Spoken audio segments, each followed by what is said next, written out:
On this episode of Open Book, we had the pleasure to visit with Quando Rondo, a former urchin from the streets of Savannah, a product of public project housing, an orchid that grew out of oppression, a gifted artist with an ordained voice, who was embraced and introduced to the masses by Louisiana legend, NBA Youngboy.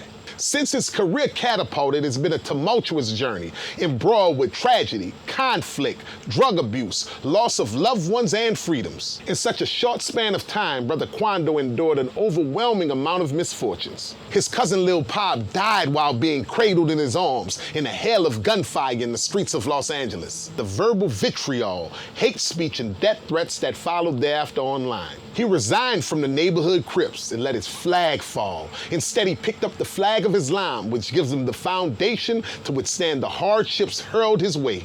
Quando tasted a little reprieve. In the eventual exploitation of his best friend Lul Tim, he's been at odds with Lil Durk, fellow Oblockians, gang members in Los Angeles, former homies in his own backyard of Savannah, Georgia.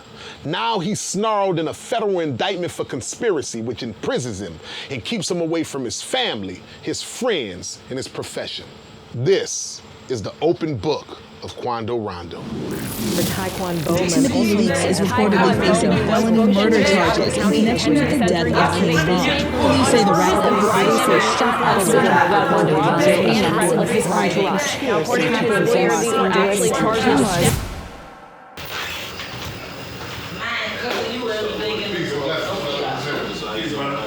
Peace and blessings. Salam alaikum. I'm doing good, man. So how you feeling, bro? Man, all Hey. you, man. Alhamdulillah, thank you, bro. I'm honored and grateful that you invited us into your home. You know what I'm saying? You know what I'm saying? I'm a new Sahab, so, Yeah. but you Muslim, brother, even though every Muslim ain't your brother. Yeah. What you working on, bro?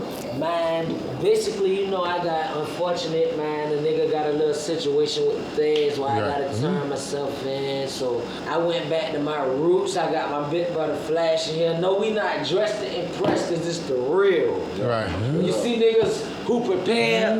I got the barber here, but when they got the chains, diamonds, earrings on, and basically lipstick, they was everything premeditated. And that's something that I don't want in life.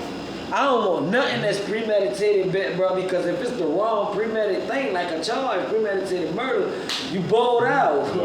Fuck if you got Johnny Cochran. We ourselves, in other words, you feel me? So shit, we really just in here working, house arrest things. I gotta do this shit how I do it. Bro, I'm happy that you get to go to Juma. You know what I'm saying? You always been going every Friday? Yeah. I don't be going every Friday because I don't like to bother the people. Pre-O, yeah. Because you feel me, with me being who I am and with other people being on the case, I know they got a little bit more leeway. With me, I'm always being watched and televised. So I try to chill, but I am granted to go to Juma every Friday, but sometimes the way that certain you got to maneuver. You don't want to be. I try to chill. Where they know you somewhere every Friday. You know what I'm saying? You don't want to give a calculated. I could catch him here. Where the bathroom at? I can do wudu. 2 bathrooms. All right. But we can go outside and wudu. All right, cool. All right, whatever you want to do. Allahu Akbar, Allahu Akbar, Ashhadu an la ilaha illallah, Ashhadu anna Muhammadan Rasulullah, Hayya ala salah, hayya ala falah, qamat salah, qamat salah, Allahu Akbar, la ilaha illallah. Allahu Akbar. Allahu Akbar. Bismillahir Rahmanir Rahim. Alhamdulillahi Rabbil Alameen. Ar-Rahmanir Rahim, Maliki Yawmiddin. إياك نعبد وإياك نستعين إلا الذين آمنوا وعملوا الصالحات وتواصوا بالحق وتواصوا بالصبر. الله أكبر. الله أكبر.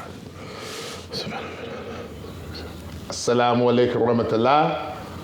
السلام عليكم ورحمة الله. Assalamu alaikum rahmatullah. Assalamu alaikum rahmatullah. May Allah strengthen you, brother, because you got the great gift and the responsibility being the first Muslim in your known family. So there's a lot of weight with that, man. You got to be strong to do what you're doing while everybody else doing what they doing. Sure. For real, bro. And listen, bro, you won already. I'm telling you, always remember that even when you sitting in that cell, when you missing your family, your daughter, just know, look, it's gonna get better. It's good for me on the end. You feel me? I'm not for real. Mm-hmm. Show that. Alhamdulillah. And now you said that when we was prostrating or whatever, when we were just in the prostration making salat, you said that I was like one of the first Muslims. I'm one of the first young Muslims in my family to take my shower. I got older Muslims in my family, Okay. my uncles and stuff. Oh, I didn't know that. Okay. For sure. That's really what, like, I got an uncle named Sherman. He actually one of the ones I had learned Loken from. Loken, Crippin. Right. That back when the Quran, before the Holy Quran was black and gold, when it was green and yellow. Remember that one? Yeah, I know that one. He had one of them. Yeah, translated by Abdullah Yusuf Ali, probably. Alhamdulillah. But, man, he was like, I remember going in his room, I'm probably like 10 years old, seeing his Muslim rug. I remember seeing it folded up on the dresser with the Quran next to it, and I remember touching it, and he was like, man, don't touch that, man. I remember telling him, I want to be a Muslim.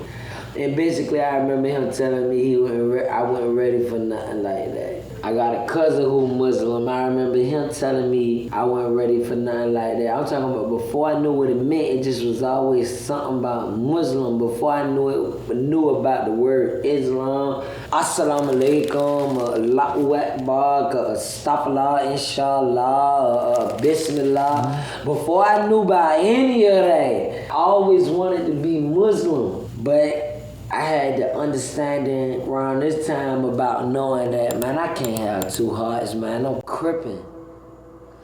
I know you say you was already introduced to Islam from uncles and all that, but what made you take your shahada? Like, what brought you to that realization? Man, I ain't gonna lie, man. Me realizing what was better for me, it got to the point where I'm like, man, I took my shahada month after I turned 24. I'm like, man, I'm 24 and I ain't no way near close to God how I'm supposed to be. This is what made me take my shahada.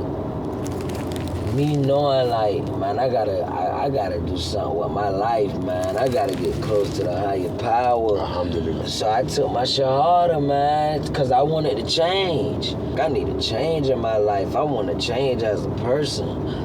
And I felt like that was the only thing. What do you feel changed in you? How do you feel a change? What do you see different in how you view life, how you operate through life? It's a lot of stuff that I feel a change on. Like, far as a little minute ago, if somebody died and I ain't fuck with them, I'd be like, fuck that nigga. You feel me? I feel you. I used to be like that, and now I'd be like, man, they need to live to do this or that. To Allah we belong, to Allah we return. Yeah, from Allah we come, to Allah we go. Now I be like, man, damn, boy, he was just this age, damn, boy, brain get to do this. All that this and dead and all that y'all kind of lame. For sure. You could be a stone cold killer and you still ain't gotta do all that.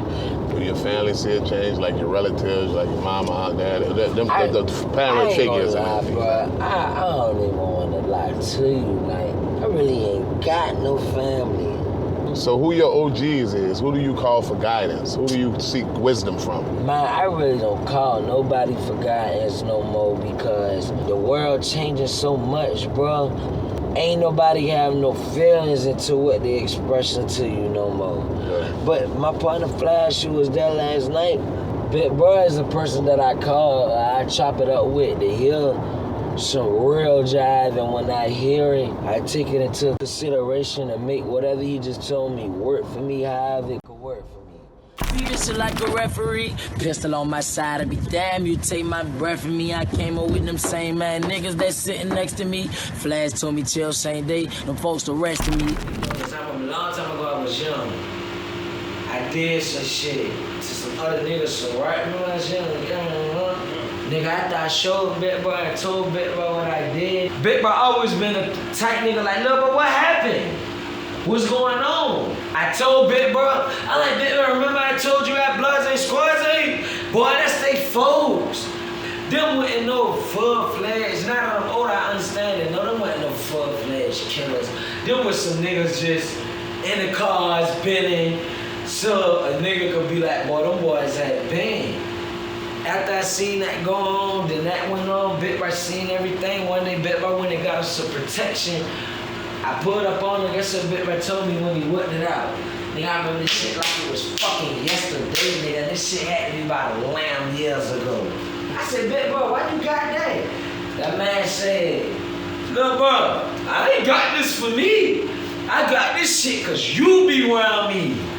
I thought about it dumb then, like, yeah, boy, Bit bro, up by the nigga, Bit bro, up by the nigga, yeah. I was young and dumb, I took it as, yeah, boy, Bit bro got the hammer, Bit bro stinks of shit by the nigga. Dumb as a fuck the whole time, Bit bro had that shit to protect me and protect him, basically protect ours, protect his, protect mine. What I'm saying is, my nigga, sometimes you be young, nigga, our baby boy when you say y'all young, dumb, and full of cum. Sometimes that's just how a nigga be. They be young, dumb, and full of cum. That's the E-man. Wa alaikum salam. Who it is? Quando. Salam alaikum warahmatullahi wabarakatuh. How you doing? This one of the ox from New Orleans. How you doing, brother? He came down, man, and got me out the house. You know they don't be letting me out like that. Every day, They be telling me that. They always say you ask about me, but it's good to see you. You allowed to come out? they let me out the day I had to go through so much. My name is Zul-Qarnain. Yeah, when the brother took Shahada, I wanted to just bond with him as a Muslim, you know. Yeah, that's good. He needs good company, you know. Sure. We need him as well. Yeah, for we sure. need him to stay around us. So Yeah. He's gonna continue to elevate and grow and learn in the deen. Appreciate You that. delivering the cup of the day? Yes. All right, alhamdulillah. All right, man. But you know you're a leader to your homies. They see your success. They see all the stuff you went through, all the stuff you persevered. Has anybody come to you asking about Islam, or do you feel like you've influenced them to either study Islam or take their Shahada, etc., etc., etc.? I done had a couple partners take this Shahada with and behind me. But I know after I handle my business, do what I gotta do, and people see like, yeah, he on his deen. I know what this city about to turn into. I done had old Crip partners and John got in their feelings like, oh Lord, bro, you trying to turn the city Muslim? Yeah, I'm trying to turn the city Muslim. Crip ain't gonna do nothing but lead a nigga to hell and jail, and the main niggas who claiming Crip ain't about to do nothing for you. What was a experience in your life that made you understand that the Crip brotherhood or Crip solidarity wasn't? The first experience I experienced in life is my first time going to jail. I seen no Crip came and put money on my books at all. But we in jail, and the Crips that's in there, if something go down, all us gotta go to the ride and go to the hole together. That one of the first experiences, but you know I was young and dumb then. Second experience, watch another Crip tell on another Crip. Like, and he get out and nothing be done to him. Like, man, what in the world? Another experience is me not wanting to do a song with another Crip. They get mad and go to screaming, fuck me. If I go to jail and you ain't gonna put no money on my books cause I'm Crip, nigga, why would I do a song with you cause you Crip? They wanted you to do it for free? Yeah, and I was straight. On Crip, huh? He wanted you to do it for free on Crip. You feel me? I'm straight. It hurt me that you don't get embraced how you think you gonna get embraced. Nowadays, people is territorial. 20 years ago, people probably love when Cali people hit their city and they probably had some type of but don't nobody care about that no more. I used to do a named Brick Baby from Cali. He cool, he straight. He said something about the dude Young and Nate's crew the other day. You seen what Young and Nate's partner said? No. That man said, nigga, we don't give a fuck about astaghfirullah. He said, boy, we don't care about no OGs. I feel like a lot of people who from these bigger cities, they have in their mind that people who out of town look up to them to the point where they got ranked, to the point where they can make a call. Brother, nobody is ranked up like that nowadays, boy. These little 2006 babies will hit you with a machine gun. My little niggas want me slinging thirds, but I gotta do better and pray. Many people live very long lives, but they live a life of delusion. Always thinking that I never take a wrong step and I'm always making the right decisions and never disobeying Allah subhanahu wa ta'ala. Then those who are respected among them, those who have authority among them, they become the most corrupt. Allahu Akbar. Alhamdulillahi Rabbil Alameen. Quando Rondo became a Muslim. When did you accept Islam? Last year, April. Okay. And as a new Muslim, you feel like you're learning something different every day? I feel like my mind got stronger and I'm always reminded of Allah. Like, it might be a certain situation and I be like, but that's Allah. It seemed like I might have a conversation about something with somebody and seconds later it seemed like the answer walk around the corner. And I be like, that's crazy. So you feel like your mind is more powerful? Yeah, but being on this house arrest job, I can't really show. Right. In that regard, back to YB, have you talked to him about your transition to Islam? Because you know he got Allah tatted on his arm. I seen that. Yeah, I seen it. I was like, well, I wonder what made brother get that. But I don't know, but have you talked to him about Islam? Nah, not really. I ain't gonna lie, not really. I try not to look like I'm at the extreme with me being a new shahada. Do you feel, since you became a Muslim, embraced from the Islamic community? Man, I have to show feel embraced, and I'm about to let you know a big difference. I didn't come in Islam looking to be embraced, and I got embraced. Growing up, gang banging, I was looking to be embraced. I used to get on the bike and ride the other crippers and wanted people to dap me up and what up, cuz? And I've been looking for that, and you see what it got me? It's like I'm on my last straw. It's like I'm on my last straw with Allah. It's like I'm on my last straw with God. My last straw don't necessarily have to be dead. No. It can end up be, I glorify. You just say you feel like you learned too late. No, you didn't. If you don't learn this time, then maybe you might be too late. You know what I'm saying? For sure. Remember, I used to glorify wheelchairs. I used to glorify wheelchairs to the point where I pull up and park in a wheelchair parking lot. Like, this is where I'm supposed to park at. On my mama flash. Yeah. Like, nigga, really back in Mine fucked up. a wheelchair parking lot. This is where I'm supposed to park at. I glorified wheelchairs to the point where I used to, let me hold your wheelchair sign so I can put it in my window. They gonna know, nigga, this crip. Yeah, this crip parking lot. That's how I used to think, big bro, no cap, boy. Fuck thinking like that, I used to feel like that in my soul, nigga. My last straw with God ain't gotta be death, nigga. You know what that shit could be? It could be me in a wheelchair. Yeah, you see you in that wheelchair, you glorify the wheelchair, you had the iced out wheelchair chain. This is what you wanted. Savannah rapper Taekwon Bowman, also known as Quando Rondo, has officially reached a plea agreement with the United States Attorney for the Southern District of Georgia. Bowman was accused of being a part of a conspiracy to possess with intent to distribute controlled substances such as methamphetamine, fentanyl, cocaine, and marijuana. A lot of people know what's going on with you. You're right now on house arrest, fighting a federal case that you just pled out to. So that's behind you. And where do you go from here? Man, I don't know, like, man, I be stressed out or whatever about a lot of stuff, man. But you know, sometimes I have many distractions to keep my mind off certain stuff, but it just seems like time flying. I go to court to goddamn accept my responsibility. You know, once you accept your responsibility, it's a strong chance. They could either tell you, well, since you plead guilty, turn yourself in today, or you might have a chance to self-surrender at sentencing. So it's just might remand you right then and there. Yeah. Man, my lawyer told me if my name was Frank Smith, I wouldn't even be in this indictment. Like, you know, the internet and everybody gonna think what they wanna think, but I ain't gonna lie, bro. All half of that stuff they said I sold and shit like that, I ain't never seen half of that shit before in life. What about the other half? I mean, You funny. No, I really played out the marijuana, bro, cause that's what they had me on the phone conversating about, but really, I didn't even have the marijuana for me. It was trying to help. That's how we always get.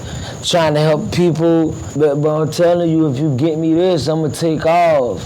All right, little bro, how much it is? How much that? Come on, get it. Hey, y'all got this, y'all got that. Shit like that. Now, what some people would call networking, the European or the judicial system would call that a conspiracy. That's how they got Jamal Lewis, way back in the day, football player, just connecting two people to do. You don't know what they might do. You know what I'm saying? Anything. But yeah, that's the federal government is crazy. Now they might pardon some other person that looks different, but because you look how you look, you know what I'm saying? And because you are who you are, they ain't gonna let you make it. But yeah, that's what it is. I feel like conspiracy is. That shit a fucked up. That shit is. It's a ghost case. People go to jail on ghost dope. Yeah, ghost dope. Mythical illusions of grandeur. What could have been. You going to jail for what could have been. It might have not even happened. You might have not even gave nobody no money. They might have not even got nobody. But the fact that you thought about it and that it came off your tongue is a crime. That is crazy. But that was put in place to make sure people like us are caught up in the judicial system, you know what I'm saying? But yeah, you know, it's the qadar of Allah. That's the number one thing I want to do during this little journey, what I'm gonna call it, when I go to the fairs, man. I want to learn the deen, like I want to learn surahs. You're like, gonna learn the deen. Ain't no wanna, you're gonna learn it. I'm gonna, but you know, like, I feel like this for sure gonna be the place where I get clarity and elevate spiritually. And why I push the be at when it come down to Islam, so that's the blessing in itself. This time you're gonna be away from all the distractions. Everybody gonna be all right. Your daughter gonna be all right. Your baby mama, your mom, everybody gonna be straight. They were straight before you came, family member, whatever. They gonna be good. You gonna learn more surahs. You might learn the whole last juz. You gonna learn the special du'as. You gonna see the mercy of Allah. You gonna have clarity. Right now, Jesus, whoever make a wish, is tooth fairy, whoever. If they come down right now and lay a cake on this table and tell everybody in here make a wish, but you gotta say it out loud, I might shock the fuck out y'all what my wish be. Bet your wish might be. I want my mama. Knew it. I knew it, bet, bro. Your wish might be bigger than Metro Boomin. Kobe, your wish might be your daddy bag. Your wish might be the biggest rapper. Your wish might be to meet Allah without having to die. Your wish might be you be the one on the movie Barbershop. Cause you the barber. Right. But I swear to God, my nigga boy, my wish should be to go back in my life and have real understanding and walk through my whole life. But I still want to end up being a rapper. I noticed, my nigga, if I sit back and think on my life, that's why I fucked up at Archie. Niggas know right from wrong. I don't care, nigga, my nigga, if they say don't tote this gun, you 12, do not pick this gun up, son. Do not go in my room and pick this gun up, but I'm showing you where it's at. You know not to pick that gun up because he told you not to, and once your elder person told you not to tell you not to do nothing, it's wrong. But you might not know if you pick this gun up, nigga, me and John Doe might be fucking walking, nigga, and our other partner behind us, and John Doe might say, let me see that shit, little bro, and on my way whipping it out, I miss a cookout partner in the back that's in the back of us and kill him. I didn't know that would happen, so what me saying is you might not understand every little fucking thing that can happen or that come with some shit, but you still know right from wrong. That's why I just, boy, if I could go back, I wish for understanding, my nigga. And the sad part about it is, I feel like I ain't got understanding till like the 20 fucking fold. So let me ask you this, you feel like you have understanding now? Yes, I feel like I got understanding now, but I'm about to tell you where it's a bridge at. I went from 0 years old to 24 with no understanding. What if it's a lot of other shit that I don't vividly understand and it lasts another 24 years? Well, what about this? You never looked at it like what you went through is the process to get understanding. Babe, I always felt like other people been faster than me when it came to brains. No, yeah, but everybody has their own path and own course. But they don't. Those people that you think had understanding at 12 and 14, they might not have the depth of understanding that you got. And certain people learn differently. Certain people, I got 5 children, right? One of them got to touch the fire to know.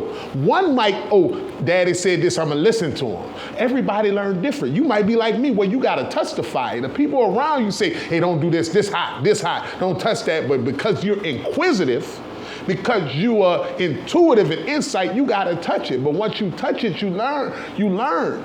And you got a greater understanding of how hot that fire is. The person that listened and didn't touch the fire, they can't tell you how hot the fire get. They can't tell you that it's gonna burn your fingertips off. They can't be as expressive as you just been walking around this garage. You understand? So you were chosen to go through it to get that understanding. But the blessing is, brother, guess what? You got the understanding. And now you could teach other people. You feel what I'm saying? You had to go through it. You know what I'm saying? Certain people, David, and you read the Quran, you read the Bible, yeah. Solomon, he was given understanding at a young age. Jesus was given understanding at a young age. But certain people, look at Moses. Moses had to go through it. Moses had to knock somebody's head off, run from Pharaoh, run through the desert. You know what I'm saying? All that was Jesus walking on water. He split the water, but, you know what I'm saying? But he had to go through that. Split the sea. He had to go hide out for 8 years to get that understanding to come back and liberate his people. He had to go through all that. He didn't just get given the understanding like Jesus was speaking in the cradle and wise and all that. Moses had to go through it. Don't be regretful that you ain't just get it at 5 years old or 8 years old or 10 years old. I know, but guess what? God chose for you to get it this way. So now you got it. You feel what I'm saying? I ain't gonna lie. One thing I learned is do not put your struggle in another person's face. When you put your problems in somebody else's face, they ain't gonna do nothing but try to make them put their problems on the scale and see which one. Yeah. I learned this, what you saying that I've been through a lot. I always wanted to stress, but me being where I'm from, I knew what I learned from growing up in Savannah, Georgia, being where I'm from, and alhamdulillah, that I grew up around the people that I grew up around, brother. The people that I met from late and the people that I knew from back then. They seen my blam nigga. They seen that my partner got blam. They seen that I really drugs. They seen that I really went to jail. They seen that I was really in the courtroom. They seen that I got out and I went fade. They seen that me and my baby mama ain't work out. They seen that I got in this fucking car accident and the car was folded up so many ways I could have been. They seen all this and I'm like, damn. How they don't relate to me, but I always knew like it's a time and it's a place for everything, and that time gonna come. It ain't gonna come when I want it to, but it's gonna come least expected. As long as I make the correct decisions before my clock say tick, it don't even much matter. I did what I was put here for, no matter what I went through. It's tribulations and trials, and it's trials and tribulations through everything. This a girl. I done had sexual intercourses with her, so right? Now she pregnant. This the trials right here. Running, getting pampers, making sure that I pass out these flowers to the baby shower. Gender reveal. Oh, you hungry? I'm gonna get this. You want pickle mixed up with yogurt and butter? That's nasty. I got it though. Yeah, it's 3 in the morning. I got it though. A real man. I got it. I'm running to the gas station. I got this for you. I got this for you. I'm bringing it home to you. That's the trial.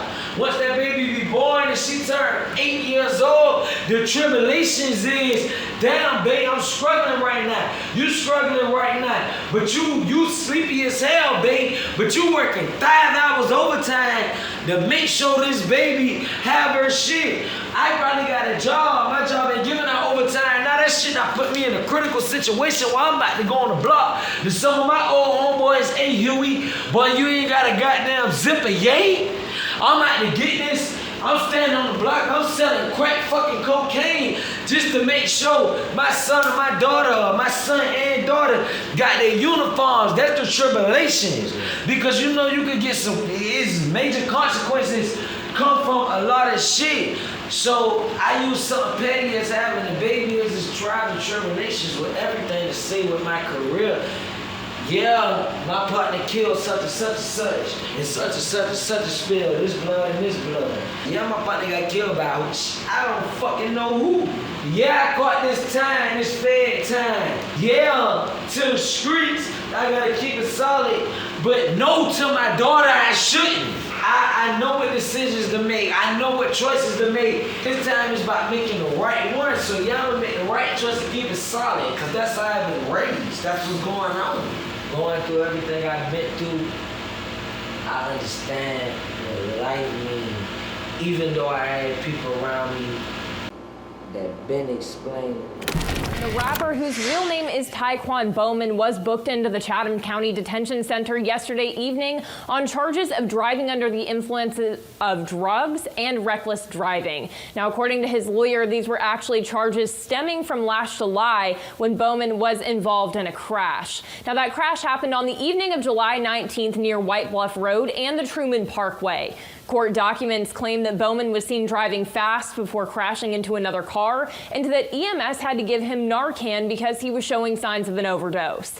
At the time of the crash, Bowman was on bond for state drug and gang charges. The prosecution tried to revoke his bond because of the incident, but his bond conditions were ultimately modified so he couldn't drive and had to undergo drug screening. I was on so many different drugs, Zans, perks, weed, CBD, spice, lean. It's to the point where I'm acting, I ain't gonna say I'm acting normal, but I'm immune.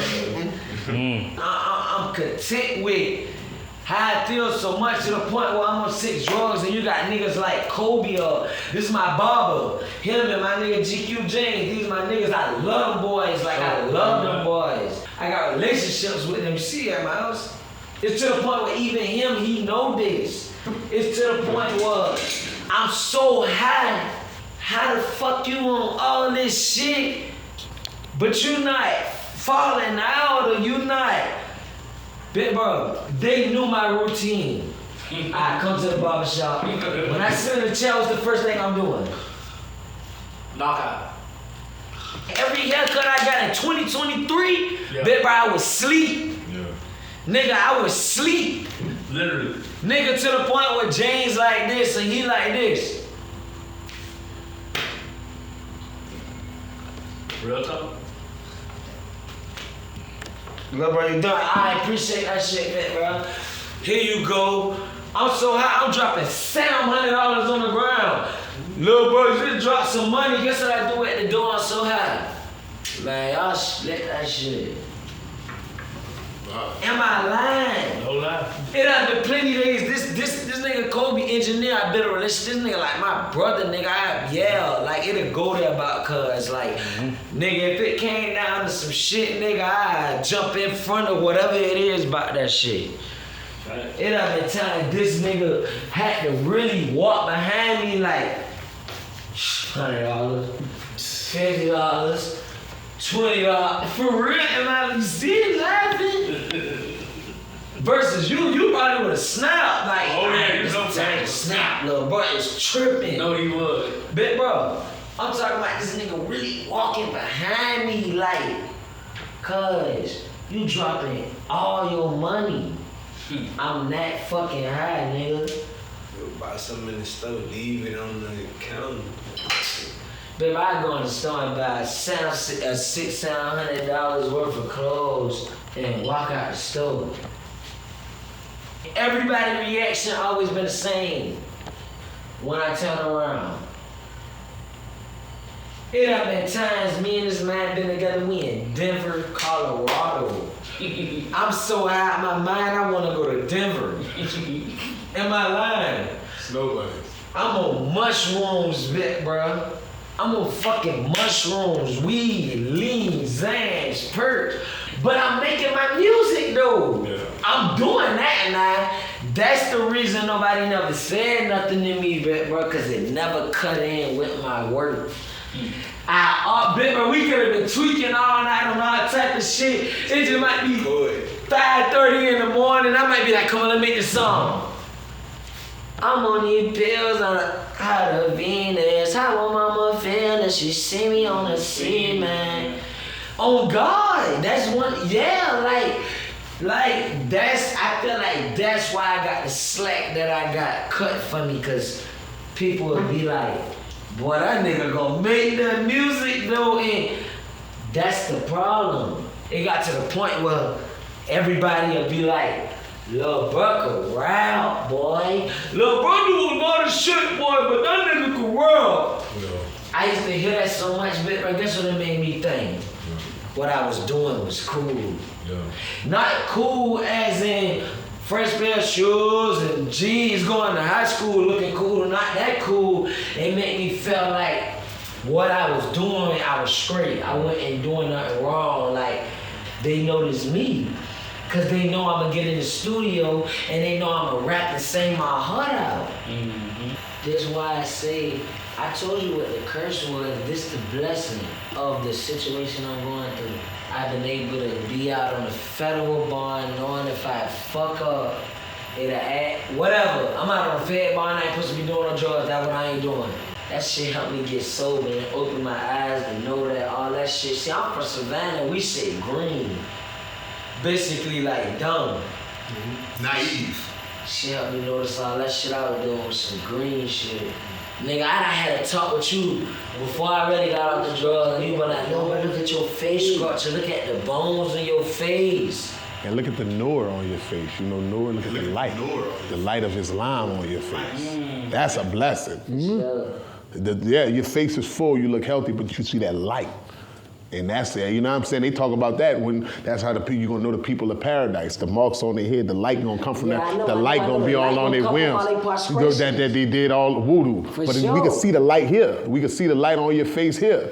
You know what I'm saying? So in anybody, any religion, any non-belief or not, they can recognize that. They can look and see the difference and see it's a different energy exuding from you, even in your speech, even in your talk. People will register that, and it'll hopefully motivate them to try to seek that light, seek that truth, seek that understanding. Because if Quando could do it, if Brother Rondo could do it, they could do it, bro. And it's a blessing that Allah is using you, because you're already victorious. You're victorious. I'm looking at you. You won. You beat them. Church. You feel me? I ain't even on that. I'm not. This ain't for not. This for you. I know. You beat them. It's not about how you got to where you at.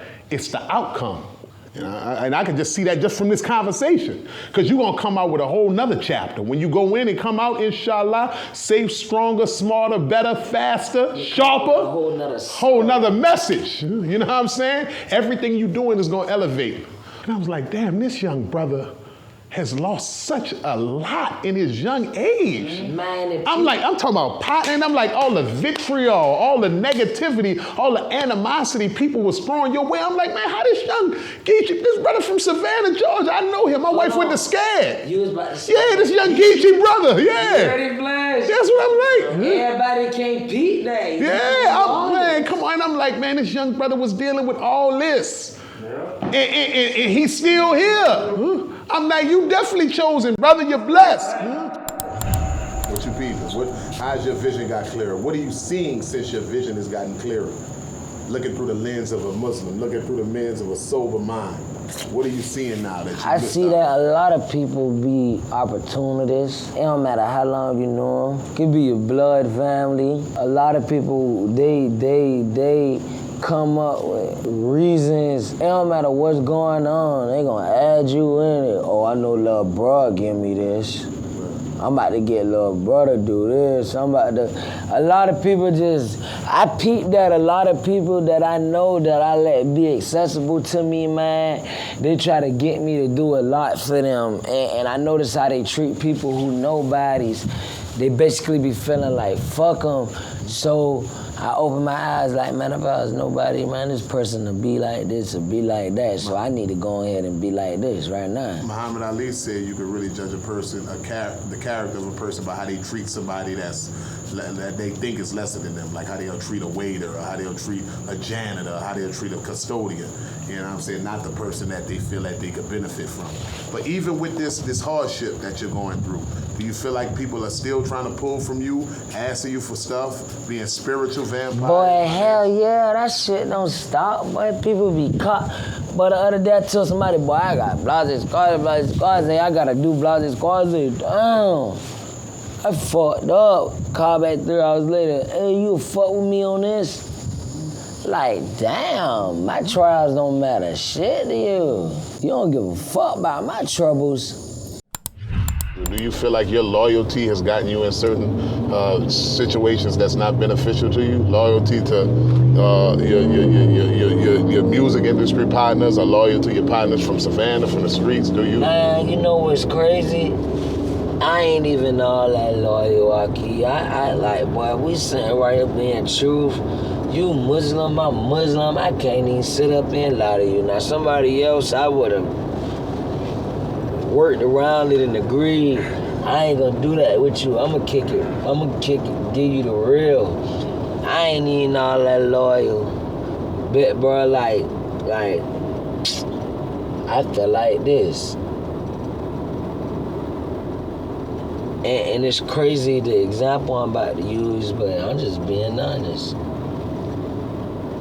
It's a lot of people who be around girls, not like I got a girl, so I ain't know nothing like that. I'm just saying though, if I ain't had a girl or nothing like that, but there's a lot of people that be around, I hit they bitch. I promise you I would. And I know it's a lot of people that be around me that do the same to me. I feel like this. There's only a few niggas around I wouldn't cross like that. I wouldn't do nothing like that too. That's the ones I'm 100. Lul Tim, I wouldn't never. I wouldn't try. I wouldn't disrespect that man's parents. I'ma love his kids like my kids.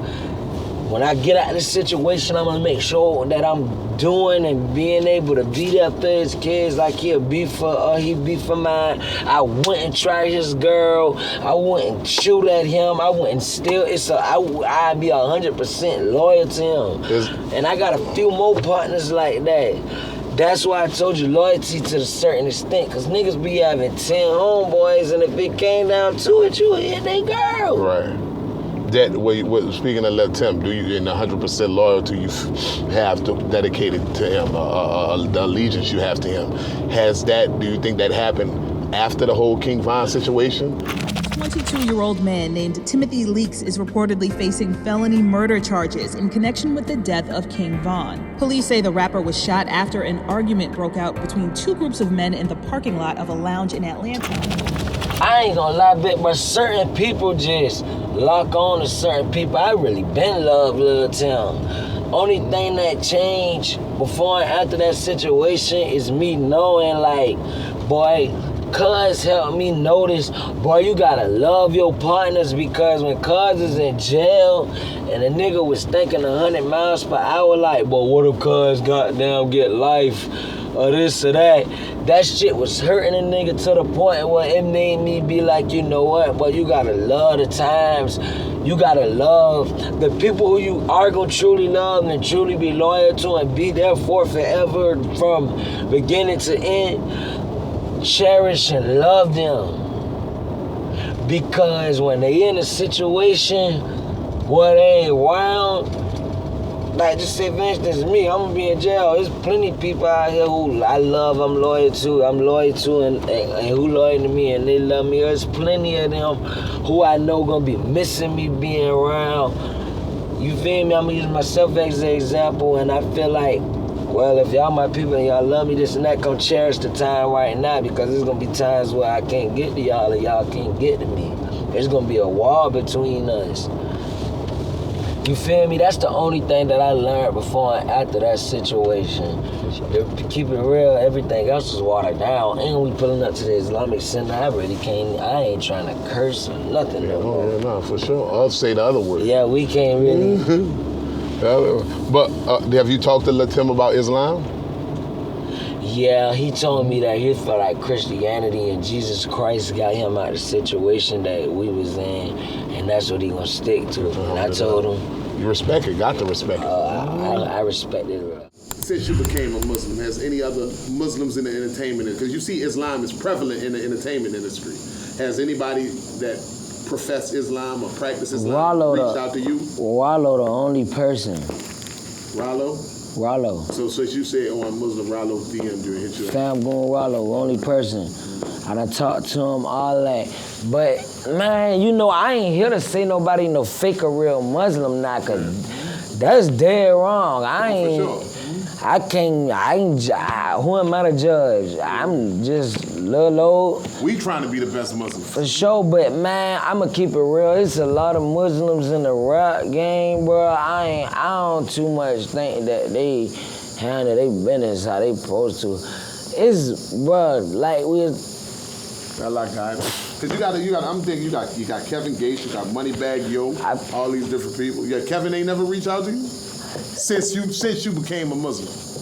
You never reached out to him? You ain't reached out to any of these people? You got Tank Davis, you got Devin Haney. Devin Haney for sure. Devin Haney, for sure. And elevate him and grant him success. Man, some of these people that say they Muslim, I ain't gonna lie. I'ma keep it real. I don't think some of these people be going to no Juma. I don't think some of these people. Why you say that though? Cause you could look at them and tell. By how they living their life? For sure. You could, man, come on, man. Like, it ain't hard. My Muslim brothers who just was out to dinner with us, you could tell that they deening. Yeah. Right or wrong? I'm asking you, can you tell? I can tell they striving, yeah. For sure, you could tell by certain words that come out their mouth. You know Islam is their life. So why do you think people claim Islam and not do what it takes to be a Muslim? Because it's bigger than just words, it's actions with this religion. I think that some people just took their shahada and fell asleep on it, started slacking on it, and I feel like some people treat Islam like a Christian or treat Christianity like, oh, I don't have to go to church every Sunday. Oh, I ain't gotta necessarily prostrate to pray. I could just pray in my head. I feel like they look at it and treat it like that when it's not. It's rules that's meant to be followed. It's certain stuff obligated. For sure. That you have to mandatorily do. Yeah, for sure. Your 5 times prayer. I feel like a lot of people don't. Man, there's people out here don't even know the Fajr. Yeah. And that's the most important. Yeah. And the Fatiha prayer and all that. And I understand. Well, it's all personal, you know what I'm saying? And this is about your growth and elevation and your maturation, you know what I mean? For sure. And I'm glad to see you here. I'm glad to see that you accepted Islam, and I think it's going to give you the strength and the guidance you need as you walk this down, because you're about to just walk this down and knock this out and come back stronger, smarter, faster, in a position to be an influential artist and leader that people can look at as a role model and learn from your life experiences to help them deal with the struggles that they deal with in their life. Well, what type of internet reaction have you got just from people online since you became Muslim? I swear to God, boy, it's crazy how many Muslims from around the world, different countries, and try to DM me and show me love like alhamdulillah, brother. Welcome to the, you feel me? Welcome to the deen. Welcome to the ummah. For sure. Like, boy, it's crazy how much love it is. And I think, man, I ain't never really experienced nothing like this. You know, on the flip side, though, on the flip side, because you dealt with a lot of things that were tangible, like real reality, like losing friends, going to trials, watching people die, all this other stuff, you know what I'm saying? Getting in beef, etc., etc. Has the backlash online, do you think, like from the incident in 2020, do you think that affected you mentally? Do you have PTSD? Hell no. Fuck no. Hell no. I promise you it didn't. I'm more affected by the shit that I went down in the city, my town, than anything else. You gotta think about it. That was just one thing that happened. Bro, nigga done been in shit that done happened 10 times. Where he from? That kind of been way more effective on me than anything. No, I wasn't saying the incident. I wasn't saying. No, I get what you. I'm talking about the people online. Oh. The online backlash. Nah, that shit. Yeah, that shit ain't. Nah, the internet that ain't never really, I ain't gonna say it affected me. Don't get me wrong, it done been times I been like, the hell you folks be talking about? You feel me? It done been shit like that, but. You don't take any of it to heart? Hell nah, boy, I'm a grown ass man. I ain't taking no fan comment, though. I don't take a fan serious until I might see them say something, go on their page and see they have it. You know, crazy for you came at me and my partner's flashing and we talking. And we were talking about one of the Kodak Black, whatever. We bit bro call himself, whatever, love bro, bit bro, whatever. The conversation was, y'all think he's sober? I don't know. All I can go off is what somebody say. If you say you sober, then my bro sober. I'm like, just in my mind, I'm thinking like, yeah, probably is sober. Just like I'm sober and nobody thinks so. I still see comments like, them pills got bro gone and I lean. Nigga, I'm sober. Damn. I'm not high. I ain't got had months. I feel like people like Kodak, like, bro got jailed and all that beat. I don't see him going back down that route. Inshallah. People still not really necessarily giving him a chance. Sometimes people will drag you back to doing some shit, just saying you own something, bro. You feel me? But I peep like, people don't really understand. Right. He going through, this is my opinion now. This ain't necessarily a fact, but I just feel like we the same on like, I can see that he going through stuff and he want people to feel him. Once you got money, respect, and power, you done mastered that, you accomplished that. Sometimes you just want somebody to feel how you feel, the reddish, or the partner, bit, brother, cousin, granddaddy, uncle, or a female. It's like people don't necessarily be feeling where you be coming from just because you choose to, maybe I wanna sip lean, maybe me. Feel like that's how I wanna feel. Who is you to tell me you're not supposed to, brother, this is how I wanna feel, this is how I feel. I feel good like this. Maybe I wanna smoke dope, maybe I wanna snip powder, maybe I wanna pop a perk, maybe I wanna shoot heroin. Maybe I just wanna smoke a cigarette and don't do none of that. Maybe I wanna drink liquor. Maybe water make me feel how I wanna feel. Despite all that, still feel where I'm coming from. I feel like it's that. I feel like that's a part we got being similar. How hard was it to kick all the stuff that you was addicted to get to this? To this day, bet by the all drugs I kick, bet I don't care about no perks, weed, CBD, spice, none of that. It's only one drug I still have a little bit of thoughts about. Lean. Because it's an opioid. It be in your blood. Perks are opioid. But that lean is something different and it tastes good. Yeah. That's why heroin is the hardest drug to kick. But that bring you back to your childhood, candy and all that. Yeah, but get what you know what the lean, you know what part of the lean got me mostly fucked up? The musical part. Right. Oh, how you create when you on? Look at it, like Kobe for real. Like, me and him, it done been times me and him, it just been me and him, and we got drink, perks, all that. And I know he know I like, Kobe, wanna do another song? We might have did 6 sound, it's 4 in the morning, Kobe, wanna do another song? And he be like, I don't give a fuck, come on. And the whole time I'm making the song, he rocking out. He like this, this shit. Right, like that shit just make a nigga feel different. I ain't gonna lie, but I'ma keep it real though. The bigger picture of life is what make a nigga be like, boy, fuck all that lean shit. It's the most serious part of life. Like, listen, I don't really want to speak on this, my nigga, and you know, shit, it done been problems in the past, this and that, but it wasn't that deep. God, shit, boy, God bless the dead, you feel me? Hopefully he went to heaven, but Julio, bruh, the night he got killed, bruh, like when I watch his Insta snap, my nigga, the way he looked and he was going up them stairs, you know what I thought? I said, boy, bruh ass is intoxicated. On his birthday. Bruh, that man was like, damn.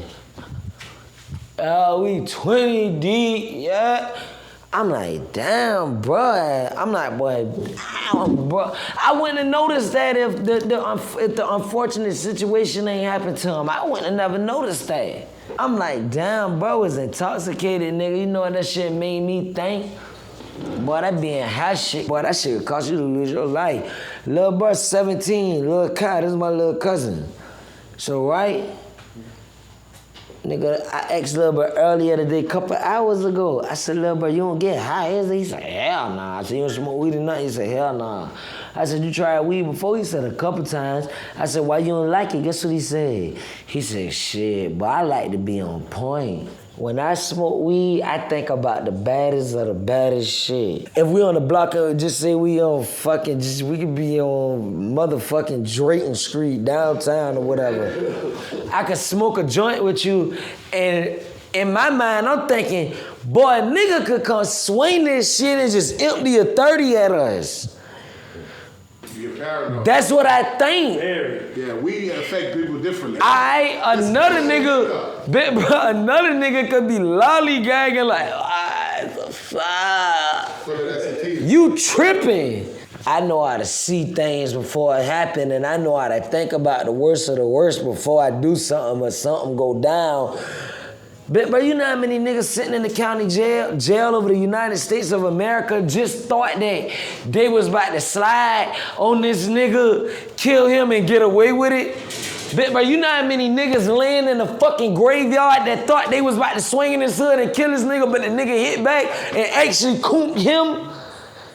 Boy, bro, I understand that. I know if I get in this car and slide, it's a chance the driver could get knocked off, or I could get knocked, or this nigga could get shot up and lose his leg, or this nigga could get shot up, can't walk again, got shot in his mouth, they gotta be wired for the rest of his life. I just think deeper than people, but they don't think that deep. But that's why my sober mind, my best mind, I just know shit can happen, my nigga. Boy, earlier today I was making a song, boy. You know what I thought about while I was making the song? I'm recording myself now. You ain't recording me, I'm recording myself. You know what I thought about? I said, boy, I gotta get the fuck out the house. I've been on house arrest for 8 months, 9 months. All the time you get to leave for religious stuff? Yeah. In court? Really, that's it. Yeah. I said, boy, I gotta get the fuck out the house. You know why? Yeah.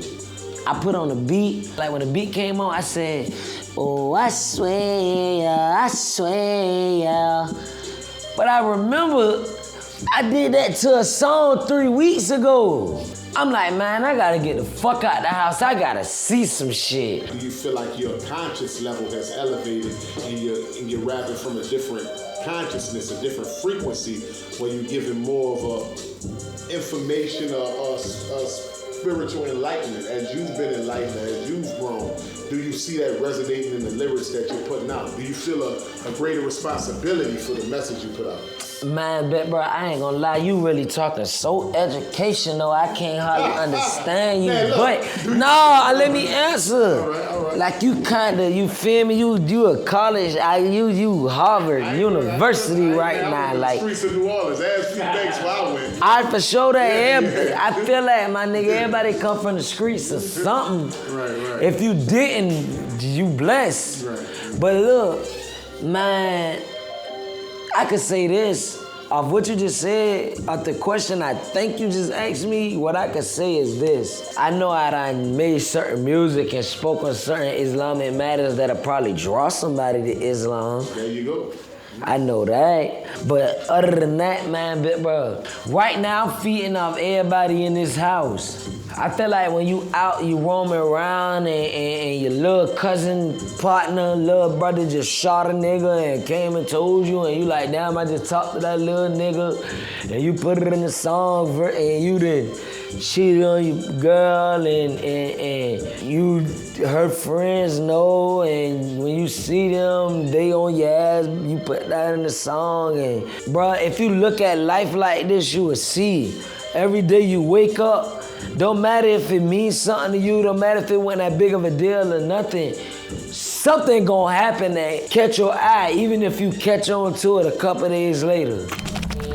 I done did so much, had so much fun, blew so much money, had so much money, count so much money, did this, did that, rode this car, that car, been this place, been that place. I done did so much, it's like I ain't even got feelings for it's like I don't have no excitement no more.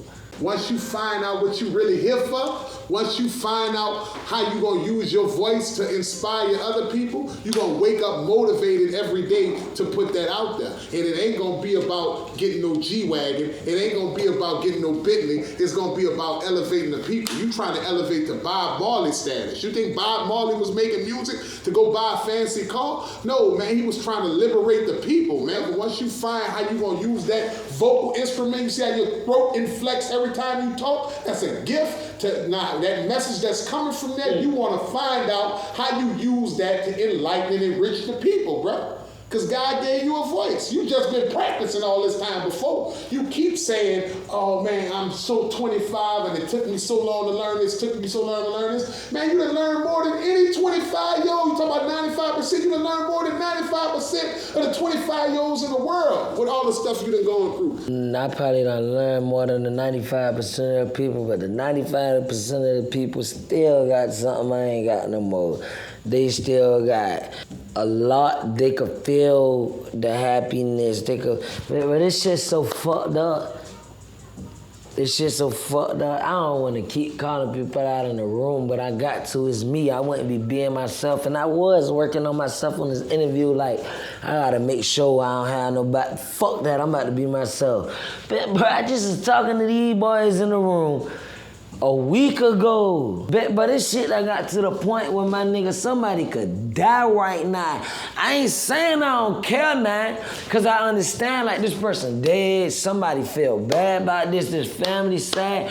But bro, that shit don't bother me no more. My motherfucking right hand partner died on the side of me, my nigga. That shit fucked me up. You definitely traumatized. Bro, like, nigga, earlier today, bro, you knocked on the garage. That shit sounded like a gunshot to me.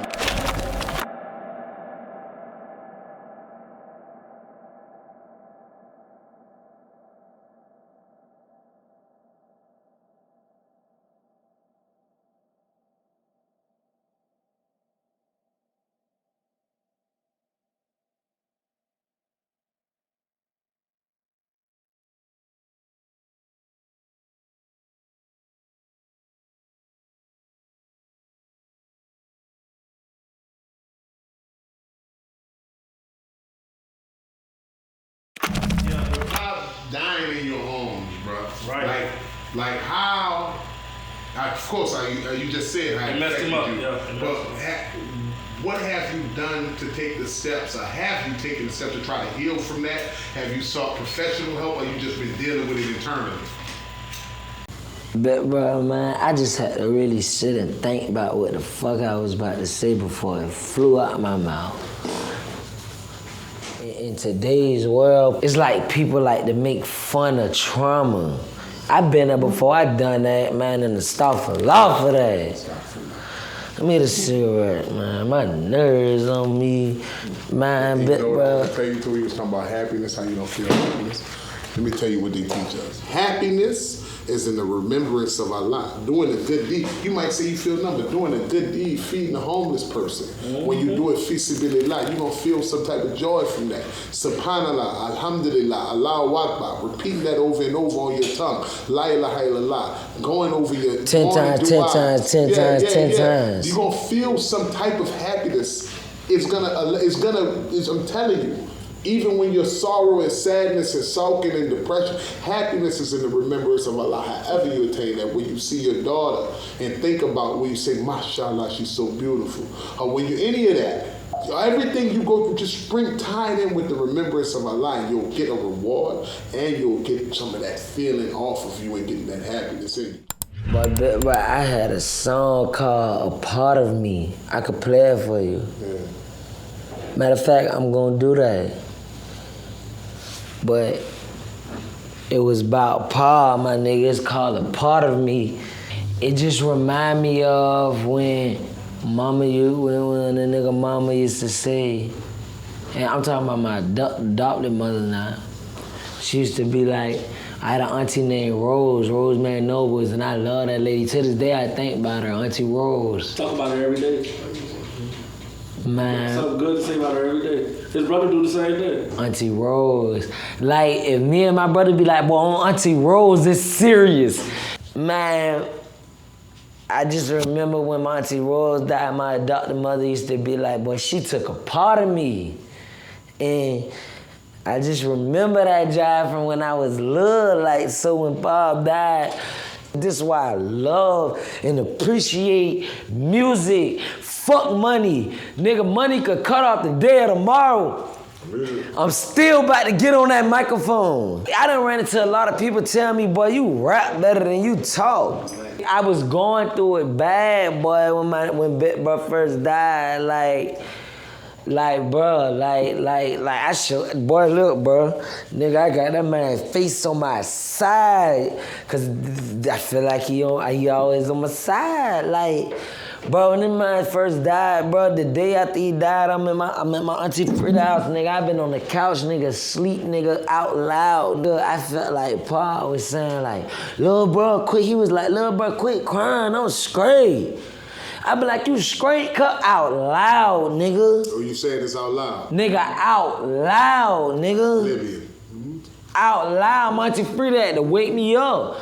Right. Auntie, why you wake me up? She said, you was just talking to Pab in your sleep because you kept saying, you straight, Pab, you straight. For sure, bro. This and that. She was like, I was like, why you woke me up? She said, but I woke you up so you ain't went to him. I had a dream about cuz, like the day after he died, I couldn't see his face though. His face was blurry. Right. I couldn't see his face at all. What the dream was about? Man, I just remember him saying, quit crying, little bro, why you keep crying, little bro, why you keep crying? I'm straight, boy. Yeah. And that's when you spoke out. I'm like, and my Auntie Frida, like, down there 67, 68. You all right, nephew? Yeah, Auntie Frida, what's up? Nothing, watching TV. Auntie Frida, how old you is? 64. She's 64, real G though. Yeah. Real G. Alright. Police done kicked the door. Auntie Frida like, ain't none of this my nephews, this is my shit. Oh God. Man, listen though. Auntie Frida, the day after Pab died, remember when I came in the house and I was on your couch sleep? Yeah. What I was doing? Shit going on by them. I'm talking about when I was asleep though. Oh, moving your hand and... Auntie Frida, remember I was talking in my sleep? Oh, you was talking in your sleep, yeah. I was talking, and I was like, Pab, you straight? He was like, I'm straight. Look, remember, Auntie? Yeah, you talking about, what's up? He talking about, I'm good. Oh, God. He was letting me know he was good. I swear to God, boy, on my daughter's life. So, since you heard that, you've heard him say that he was good, do you feel solace from that? Do you feel like peace now? Are you able to deal with his loss? Since you hear from him that he say he good, does that take some of the pain away? Some of the grief away? Some of the survivor's remorse away? I might call you back, Auntie. Love you. Okay. Man, bit bro, I ain't gonna lie, to this day I feel the same way. I just know how to hold my tears, man. The other day I was talking to Bit Bro Flash. He got Lil Donald. He got Lil Bit Bro right there. He got Lil Donald tatted on his arm, face, just like I got this face right here. Go what I told Bit Bro. I said, Bit Bro, when I was younger, I used to scratch Lil Donald and years passed and you still used to scratch him. I used to be like, damn, why Bit Bro still scratch that? Why do Bit Bro still? And now today, nigga, I finally learned, like, boy, Bit Bro, when you lose a partner, my nigga, that shit back to the song. Like, look, Bit Bro, one time, right, Bit Bro showed them, boy, look. Facts, ain't it? Right. Out there. And get Lil Pab on his own. Straight up. For sure. Look, nigga. Get the close up. Get the close up. He gonna zoom in. You got that? Yeah. This shit like New Orleans uncut. How you living, bro? I'm telling you, I got the 100 by my nigga and loyalty before royalty. Going down my nigga. Man. Boy, for real, I got loyalty. What is that? I got some. Boy, I got so many tags. I forgot what it yet, boy. How long you was before you came home after that? I came home that night, man. But when I say that, like when bro used to stress Donald so much. I got a cousin used to stress his uncle so much, man. I got another partner used to stress his little brother so much. I never really understood after years passed. Why do people stress it done been years? I ain't understood till now, boy. Sometimes, no, boy, fuck that, boy. If there's only sometimes with you, yeah, you ain't loyal before royal. That shit take a part of you, like, that's why I had a song, the first song, nigga, Kobe, at the pod died 3 days later, I called Kobe, I was like, boy, bro, I just need to record, like, I need you to come down here. And Kobe fucked it with Paul. He came. The first song that I made by them was the song, the long Lil Pab. I was really going, nigga, if you...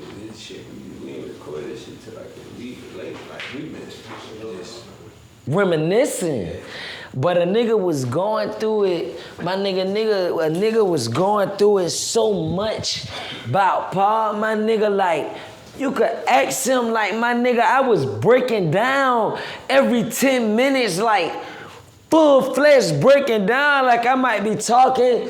Next thing you know, I might be like, what the fuck, boy? Like that shit, huh? I'm gonna ask you. Because I'm hearing, I know that, and that was about, what, 2 years ago? How many years ago? Oh shit, boy, next month make 2 years. I was 19. Yeah. So, with that being said, do you, and I know you're going through the grieving process, every day you think about it, but as you just explained to yourself now, like you'll be sitting and think about it, a call out, a breakdown crying. Not only did you lose your friend, your man, your cousin, and you saw it, but do you feel like any type of responsibility that it happened, or do you feel that it just was that, do you think that's what's causing so much grief, or do you just the loss of a loved one? Man, bro, I ain't taking no responsibility and nothing God reach out and grab, bro. I ain't even got that type of power. I ain't. So you just grieving for the loss of your loved brother? Man, bro, that's a nigga partner. Right. Man. I video with you yesterday with the Project Union dude, and Paul was in there. Y'all had the jerseys on. Paul had the but look, though, but that man took a part of me. That the first song I really made about that man was that I was like, I'm not gonna fumble. I'ma take the ball all the way. Because Pop used to always be like, little bro, you got it, go, you got it. That's why I said, I'm not gonna fumble. I'ma take the ball all the way, can't drop the number. One stop shop, you pull up pad that paper, cause is a real trap nigga. And I be like, I'm on that corner with my nigga Pablo posted all day. Cause I used to always go to Dougie house after he died. He used to remind me of my big brother Dougie, that's what he posted. I'm on that corner with my nigga Pablo posted all day. Swing on that corner with a bit Ruger up at broad day. Low-key Rover, two-tone rollie, y'all done bought my whole one.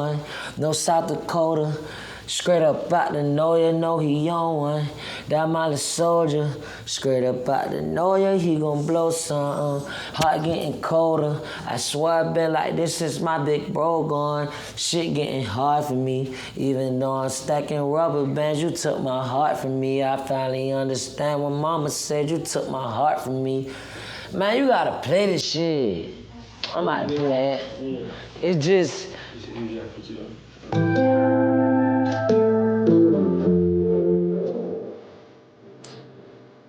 Fumble. Take the ball out of the way, can't drop the shot, pull up gun, paper. bitch not spoke up. I'm sitting rolling that Pablo, I be thinking about you daily. When I jump out and run, I get my mask. I'm not gon' bubble, I'ma take the ball all the way. Have you put the stuff that you've been going through from here and in the past? You've had a troubled past, bro. Even for every project you put out, for every year, it seems like there's some type of trial, there's some type of publicized tribulation in your life. And have you been like putting that in your music? Yeah, I put that in I put trials and tribulations in my music often. In your journey, getting closer to God, right? Have you ever looked, just cried out to God or called on God and said, hey, why me? Why I'm going through all this? Why I had to lose my partner in my hands in LA? Why I had to go through the situation in Atlanta where dude got killed and my partner got a murder charge? Why I'm in this I ain't have to ask why. Yeah. Cause I already knew the answer. So what's the answer? I was taking life for granted. God blessed me knowing the past I came from, and he put me in a situation to do something and be somebody, and I still was on the same old bullshit. He taught me, just like I gave it to you, I take it from you. It was more of a situation like that. So you learn from these experiences. So what do you see for yourself now? I ain't gonna lie, what I really learned from this experience is when I do get back on top, I'm still not gonna put myself out there to be reachable and all that. Then once I get myself there, really it's time to get enough paper out this shit to goddamn get 2-3 apartment buildings and 10 little real estate houses to the point where I'm making 40 grand a month on real estate to the point where I ain't even gotta do show.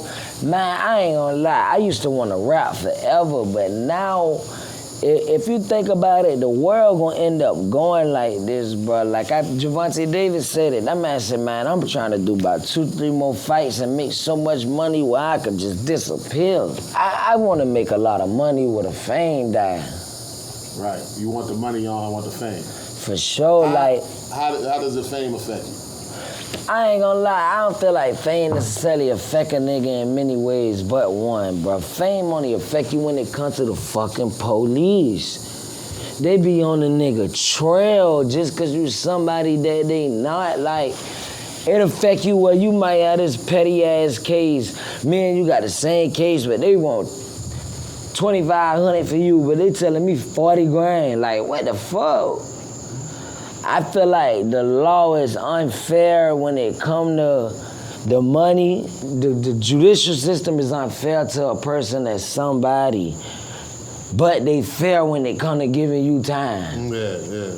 They follow the guidelines when it comes to time. It's a standard thing. But they move. Yeah, they flexible on the other side of the fence. For sure. Well, you know, it ain't justice. It's just us. And you know what I'm saying? How are you prepared for all the stuff you gonna have to face or leave behind? Do you even ponder on it? Yeah, man, come on, man, bet, bro. Nigga ain't no. You know I think. Who wouldn't think about what they going through? I don't know whether it's because I'm out on a bond right now going through what I'm going through, because I know it would have been totally different if I was in jail. Yeah. Going through this. Ain't no telling what my mind to be at, ain't no telling what my heart to be at, ain't no telling what my stress levels to be at.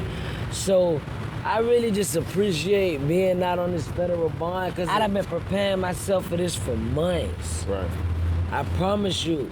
One day me and him was talking on the phone, so right, Flex, you know what our conversation came down to? This is a fact, no way near an opinion.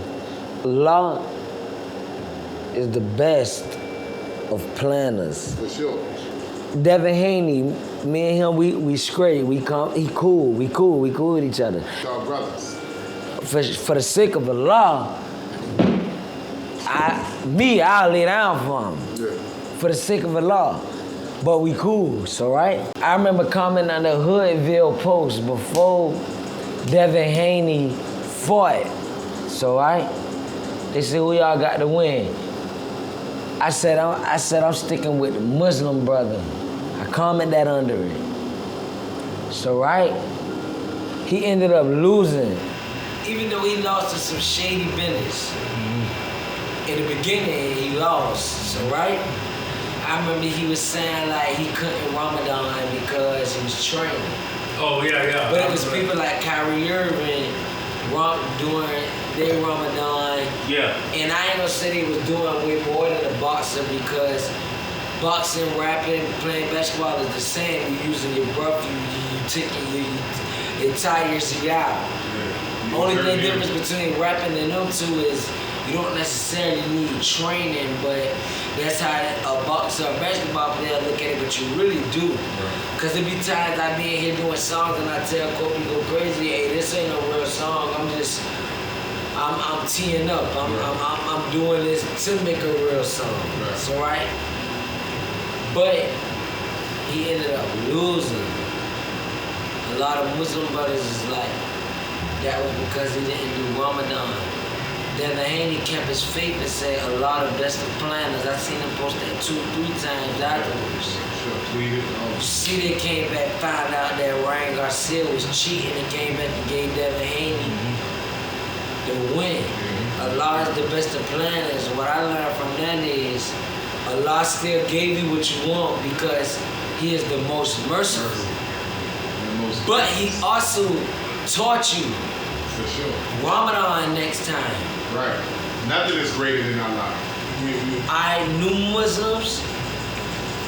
It show you, this is a lesson right here to show you. Take that deen serious. How's your relationship with Youngboy? You signed the NBA to Never Broke Again music group? For sure, we tight. Like I fuck with Youngboy. Youngboy fuck with me. You know, it just ain't. You know, we all just got a little bullshit going on in our life, dealing with the feds and shit.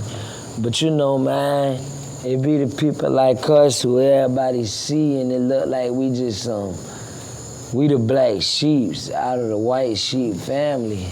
Out of the, you mean in the music industry or just in general? Because both of the main artists on the label are fighting Fed cases right now, in and out of the news for things that are not necessarily connected with the music, things that are maybe hindering y'all from y'all career blossoming and continuing to grow.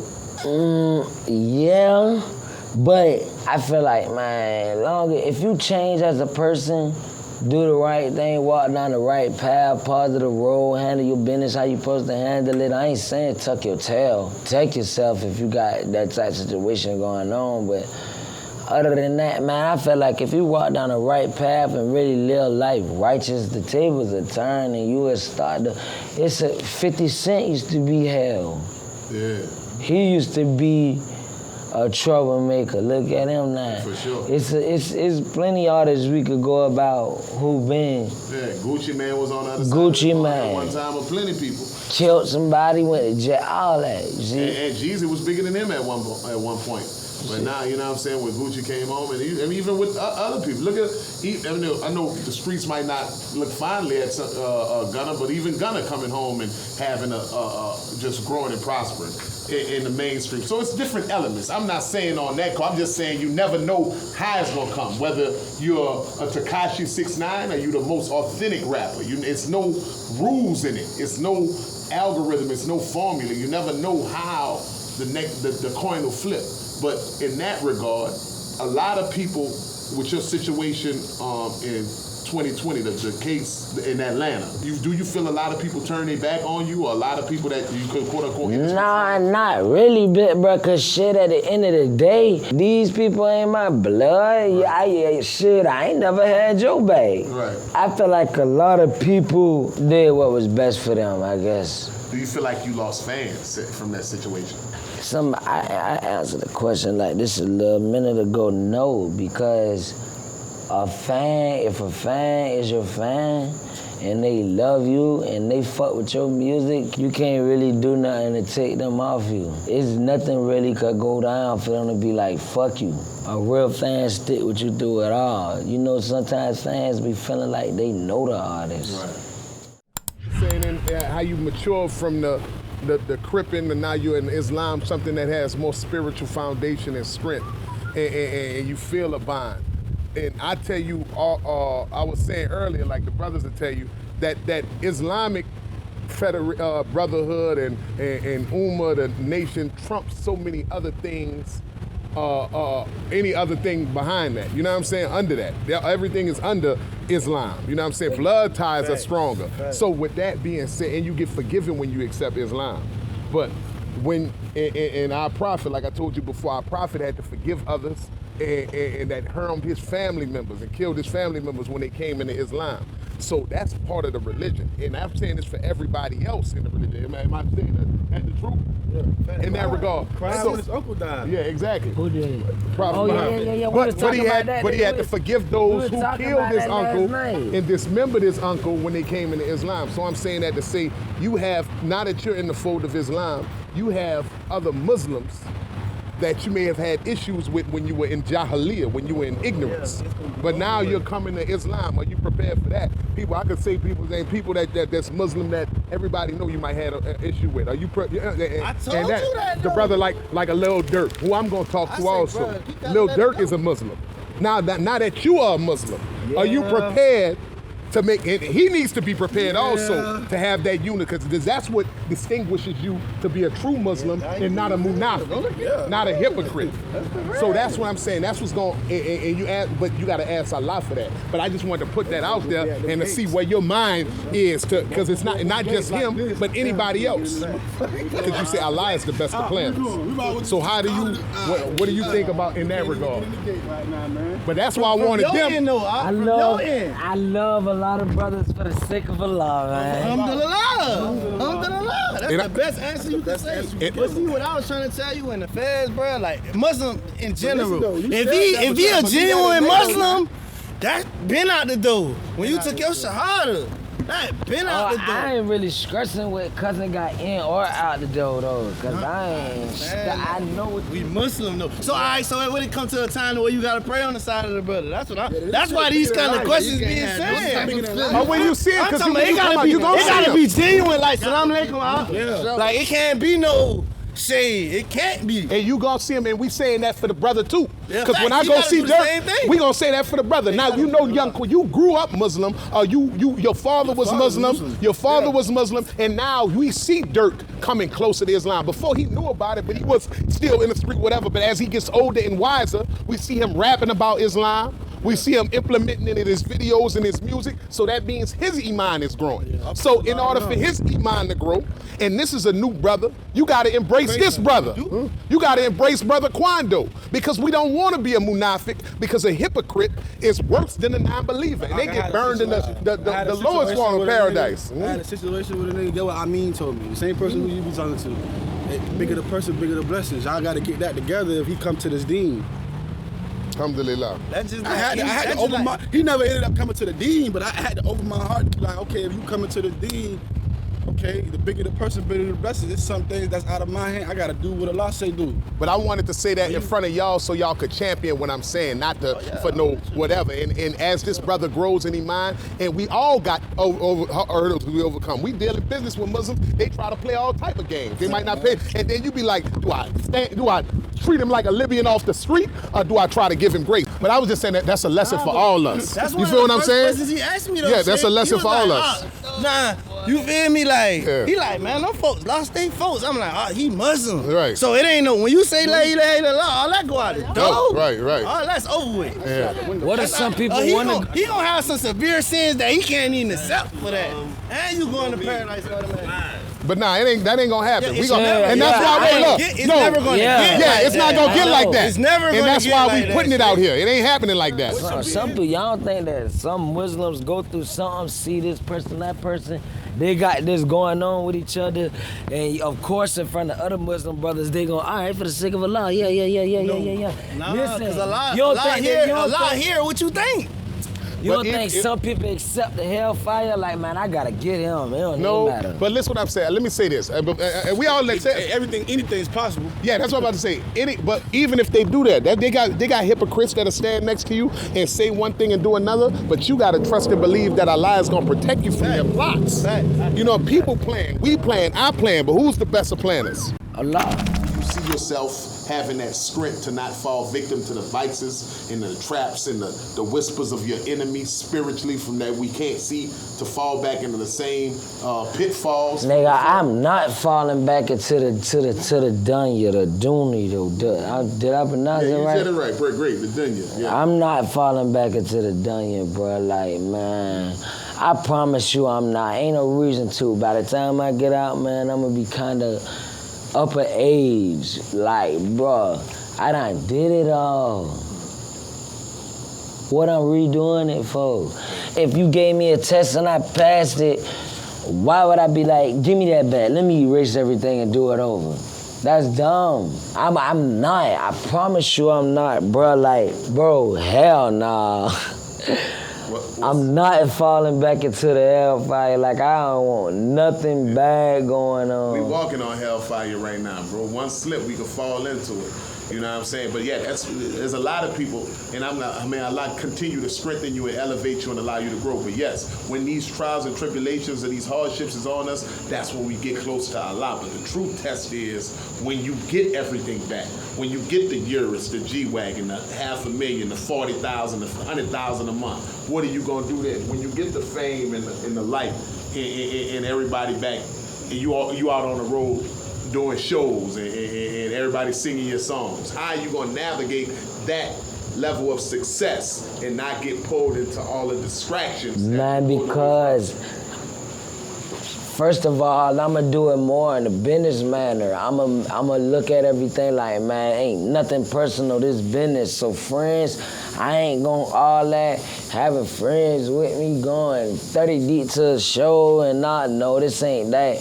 Have me a few security guards, bullet truck or whatever, and that ain't just because it's budge going on. I think that everybody need to be protecting themselves nowadays. But, bro, I'ma pray, have faith, treat my shows and everything like business and make smart decisions, and I'm not gonna forget about the tribulations that I just been through. I'ma have a daily reminder of this what can happen to me again, and this time it could be way worse. Well, that daily reminder is your prayers, your salat, your remembrance of Allah. So if you continue to remember Allah, may Allah continue to guide you on the straight path with that. When the people cut that thing, when you get out this situation and that thing cut off your leg, you know what I'm saying? Do you believe you'll have the strength and the discipline to not fall back to taking drugs or vices? Man, for sure. A narcotic? Man, bro, I got the strength to stay in the house and not come out now with this monitor being on my legs so long. I learned. So I'm saying when it's cut off, when you're free to make the decisions, do you, without having the looming over your head that, hey, if I do something, I'm gonna get locked up. You feel what I'm saying? When it's freedom, you feel like you got that in the bag? For sure, I know I do. I know I do. If I never had it before, I got it now. Bro, I always tell people God put me in the position I'm in because He know what I was like. He know what I was. When I say lacking, not my fault. And I ain't gonna say my parents' fault. Maybe it was just how life is supposed to go. It was just meant for the water to flow that way. I'm a little cousin right here. I just was talking to him, basically about him growing with his mama and father. Long story short, I ain't grew up with my mama and daddy in the same household to know certain feelings. Like long story short, his sister, I was having a conversation with her about something different, totally different. I was like, if your mama and daddy married and for 30 years, they've been together 15 years for you was born. After you was born, you a grown-ass person now. They still go together, y'all still live together. If your daddy cheat on your mama, would you be mad? You know what my answer was? I wouldn't be, it really ain't what it, like, I'm trying to think out, if I'm the child, no matter if I'm grown or not, what do it got to do with me? But at the same time, with her growing up with her parents in her household, I don't necessarily know how she feel about that. But me personally, I wouldn't give a fuck. Damn, Pops cheated on Moms or Moms cheated on Pops.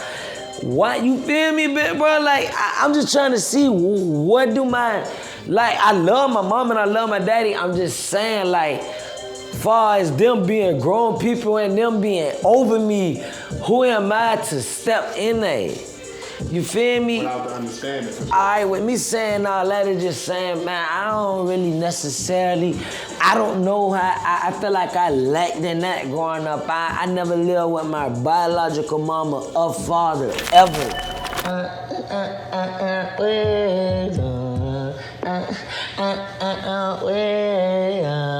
Alright, your turn, go.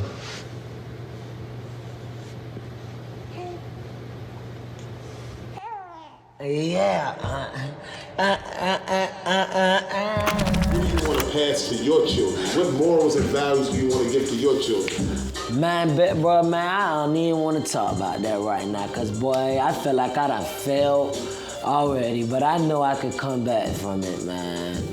I just feel like I failed for a lot of reasons, man. Like I said, man, nigga been young and dumb. A lot of people that made the same mistakes as me.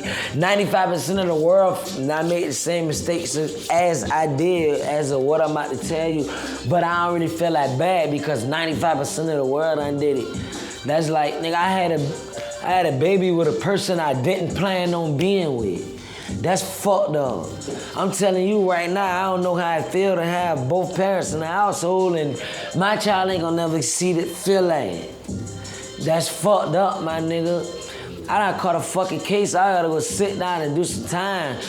And my child daddy straight enough to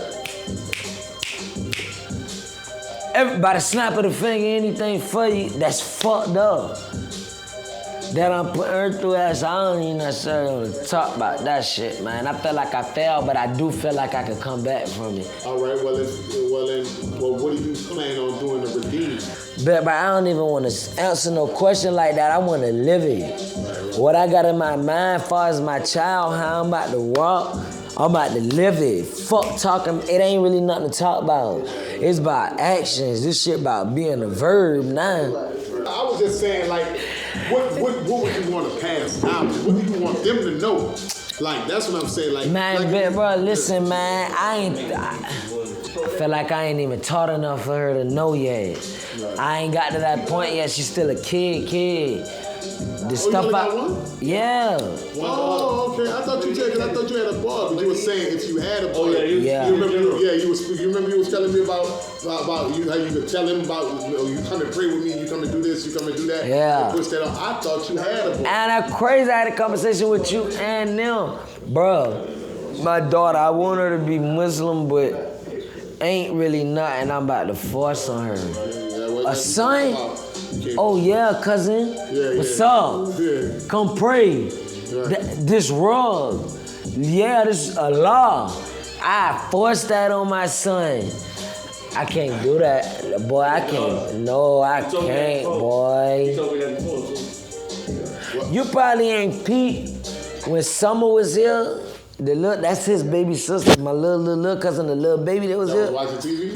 Yeah. Okay, No, that's Serenity. Matter of fact, I'm talking about Serenity. She brought some popcorn to me. She asked me, can I make it? I said, I don't know how to make that. Same popcorn is on the couch right now. Yeah, in the plastic Bruh, bag. it was 3 in the morning. My daughter asked for some popcorn, bro. I did not feel like getting up doing it at all. Like, I'm really like, man, what the fuck? And I know she don't really want it, but she asked for it, bro. I got up and made it and burnt the whole kitchen up. But bro, if I had a son, popcorn, cousin, you tweaking. Brother, boy, cousin, boy, you. Some water. Boy, I tell them straight up, you dead, boy. Like, it's different. That's why I don't necessarily want to, a lot of stuff that you want to ask me about my kid, that shit gonna kind of make a nigga. Don't worry about it. Let it go. I thought Cause I be thinking all the time, like, damn, I fucked up, man. You feel me? Nah, I ain't gonna feel like that. I just feel like I fucked up far as having to leave out my child's life. I took care of my daughter forever. I don't feel like I'm lacking or slacking on stuff like that. Spending time-wise, all that. You feel me? I ain't lacking in none of that. Just having to leave. Having to leave, yeah. Shit, 30. Boy, my daughter, if I had to do the whole little, what I gotta do, boy, nigga daughter would be. What, about 8? Man, cousin, bro, she wouldn't, I don't really want to, you feel me, on the camera, but she'll be at an age where I know she'll be looking at me like, damn, boy, you just got out of jail. Smart. One day my daughter be like, she was like, boy, daddy, I'm like, what up? She was like, you don't want to leave home because the police gonna get you again? Cause that shit blew the fuck out me. I'm like, boy, what the fuck, cuz? Man, on my mama, I don't even care. I said, I swear to God, that shit made me go in the room and be like, what the fuck, cuz? Nigga, like, I ain't never been in a situation in my life that made me fucking talk to myself, pace back and forth, drop a 10, be like, boy, like, and be so confused. I'm like, what the fuck? Nigga, she like, you don't want to leave out the house. Cause I swear, she like, you don't want to leave out the house cause the police gonna get you again. Then one day she was like, nigga, it be simple shit like, why that's on your leg? Cause that shit'll blow. If I had a son, I'd be like, man, I'm on house arrest. I did some fucked up shit. Yeah, and I gotta go down for it. That's why you gotta do the right thing, cause you don't wanna end up, it'll be more easier. That shit ain't really easy with no little girl, boy. Like, That shit way different. You gotta be tender. You gotta. I be telling every fucking, boy, my little partner about to have a daughter, cuz. I told that man, I said, boy, cuz, I'm telling you, that shit is not the fucking same as having, I ain't got no son, so I ain't gonna, but I just know it, cuz, that shit not the same, man. That shit is not the same, man. Happening to your inner sensitivity and femininity and dealing with a female. They happen to dip, but it be to the point where I ain't gonna lie, I don't even like people to, cuz I understand that this life and this go on, but sometimes when people speak to my daughter, like, just another nigga be like, hey, Italy, but say it in the little, hey, Italy. On my mama, that shit make me mad, but I know, like, man, she 4. I just be knowing, like, man, I can't get, I'm tripping. But that shit on my mama, it just, they different, bro. Like, ain't, nigga, I don't even like when nobody, don't pick my daughter up. That shit. Boy, I'm telling you, that shit'll make a, boy, that shit just different, boy. Like, that's how a nigga feel, but to not pick my fucking daughter up. Now, this ain't no, and I always tell niggas, like, boy, that ain't no boy, like, boy, I don't like that shit, but it just. I want to go to pick my little man up either. See, I'd be kind of straight with that. That's, you feel me? Like, I don't like. Keep that protective energy. Oh, yeah, for sure. That shit just a whole different kind of feeling. Ask me, I know. Mine's 17. What up, Rent? Ask me, I know. Huh? I said, what are you doing okay? You got a lot of people that love you, bro. For real. I see you. What is the pot? You got to look at sometimes things a cup half full, cup half empty. What is the pros that you tell yourself? This is what I'm looking forward to. Going to jail? I'm looking forward to nobody being there and helping me and nobody fucking with me. So when I get out and turn up, I could be like, yes, nobody been there for me. I'm by myself. I ain't got to give nobody nothing, cause you ain't. I don't have to. Me. Yeah. I don't want nobody to joke me though. Your fans gonna write to you. That's cool. Them fans. I know. Man. I'm just saying. At least that might read letters. You know what I'm saying? Books might help you get through the time, and you're gonna come out smarter for sure. You know what I'm saying? What do you look besides what you gonna do when you get out? What do you look to see that you think you can benefit from the time? How do you think you can improve in that? Man, it's plenty ways. I'ma improve just knowing I'm in jail and I ain't trying to come here no more. Right. That's the bigger proof. That's what's going on. Right. Man, and you know, I ain't gonna lie, man, I'm not trying. I'm trying to go in and come out learning, knowing way more than I knew about me, myself, and the religion, about war, the laws of power, and fuck that. If I'm trying to I'm to the age now where I know, like, man, I gotta get smarter. So I want to get smarter in everything. I want to know how to outsmart a criminal. I want to know how to outsmart the law. I want to know how to become smart in paying taxes. I want to become smarter in everything that it is to be smarter in. If I could be smarter than everybody else, that's what I'm trying to learn. Because I can never fail then. You got your memories of your homies. You got all the stuff you survived. You got your partners here. What does Quando see all the way for him? What do you foresee yourself? What do you want for yourself? Man, I want to when you say I made it, okay, you look up, you look around and say I made it. Where is that for you in your life? And I want to live till I'm at an age where I'm like, when it's time for me to go, I'm gonna be shedding tears of happiness. All that other shit is fairy tale, bro. That shit don't mean nothing. Nigga, Bit bro right there, bit from Paris the other day, you know this man told me? Man, I said, no, bro, I know I can rap. I ain't trying to make it industry. I just want to make it the way I make 10 bands a month, my bills paid. Nigga, you know that shit taught me? What? If bit bro aiming for that, that's what you call aiming for the stars, but shooting for the moon. If bit bro content with that, out of 100%, it's 40% more of the population content with that, because everybody ain't got no smart mindset like that. That still leave override over the 40%. It's 60 more percent. But when Bitbro said that, I said, boy, Bitbro just don't know, but boy, when I get out the feds, boy, I'm gonna be one of the richest niggas out, because having the mindset like that, it's official. Cause that's gonna be kinda easy for what I'm planning on doing. That's what I'm asking you. What you planning on doing? I'm planning on making shit easy. Everything that I'm really planning on doing, I ain't really about to speak on it, but I'm gonna think it into existence. You don't want to speak it into existence? No, I don't want to speak it into existence. You know why? Because everything I ever spoke into existence, yeah, it kind of sort of happened, bad and good. But every time I thought something into existence and I sent a prayer up and they spoke on it and they said nothing about it, it happened. The time that we in right now, you gotta know how to catch your blessing and be quiet. You sure right.